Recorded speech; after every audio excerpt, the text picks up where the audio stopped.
Have you ever driven past one of those for rent signs and just thought, man, could I be the one cashing that check?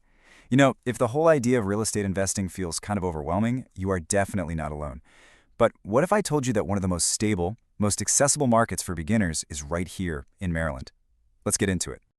So the big question, right? With all the places you could invest, is Maryland really a gold mine for somebody who's just starting out? Well, the data might actually surprise you.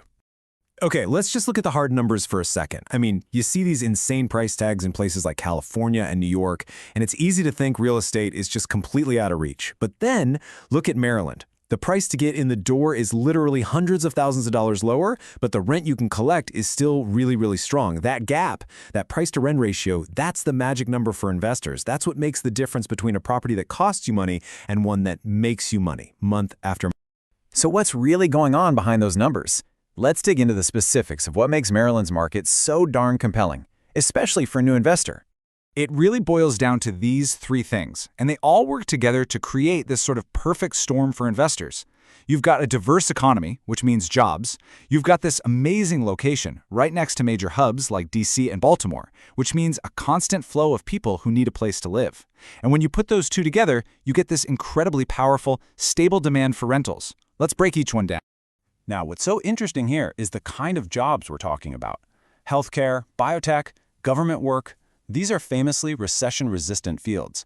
So for you, as a landlord, that means your potential tenants have some of the most stable jobs on the planet, which usually translates to reliable rent payments. It's a huge confidence booster. And this number right here, this just nails the point home. An unemployment rate of just 3% isn't just a random statistic. It's a direct signal of a healthy economy. More people working means more people needing a place to live, and crucially, more people who can actually afford to pay their rent on time. Okay, so we've established the market is strong. Great. But how do you actually get a piece of the action? Look, it's not a one-size-fits-all kind of deal. You need a playbook, a strategy that fits you. Let's look at a few of the most popular ones for beginners. This first one is an absolute game changer, especially for beginners. It's called house hacking. The idea is so simple but so powerful. You buy a property with more than one unit, say a duplex. You live in one side, and the rent from your tenant on the other side goes towards paying your mortgage. In a lot of cases, you can live for free or pretty close to it while somebody else helps you build equity. It's brilliant. All right, next up is the BRRR method.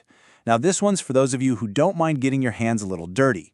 You buy a place that needs some love, you fix it up, forcing the value to go up, then you rent it out to a great tenant.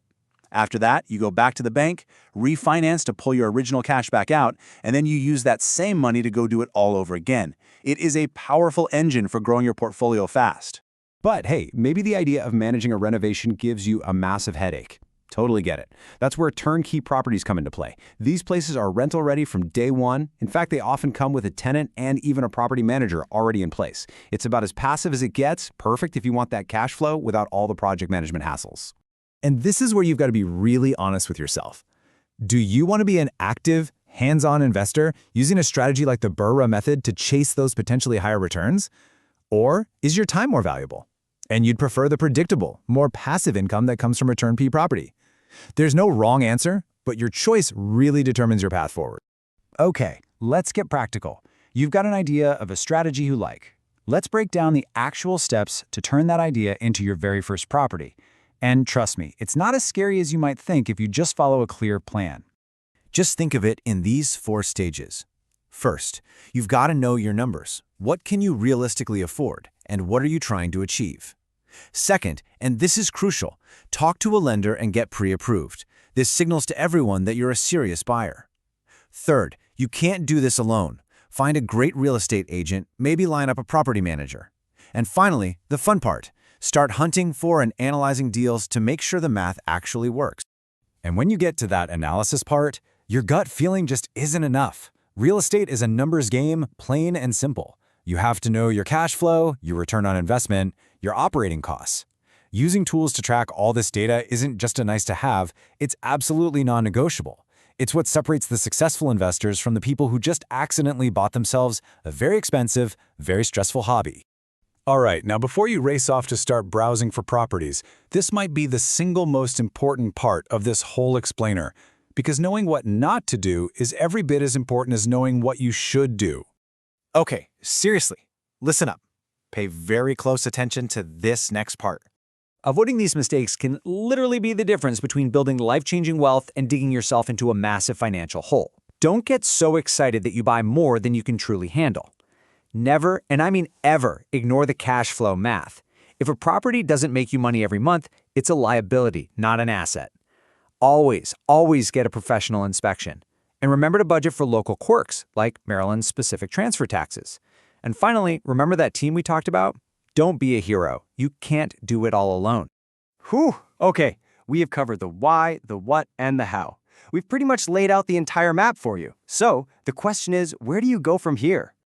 Here's the key takeaway I want you to remember. Maryland offers this really unique, balanced opportunity. It's not some crazy, speculative, high-risk market. It's a stable, steady environment that's built on solid economic fundamentals, which makes it, frankly, an ideal training ground for a new real estate investor. So I'm going to leave you with this one question. Forget about your 10-year plan for just a moment. What is the one single small step you will take this week? Is it going to be calculating your budget? Is it calling a lender? Maybe it's just driving around a neighborhood you're interested in. The journey doesn't start with a giant leap. It starts with a single step. What's yours going to be?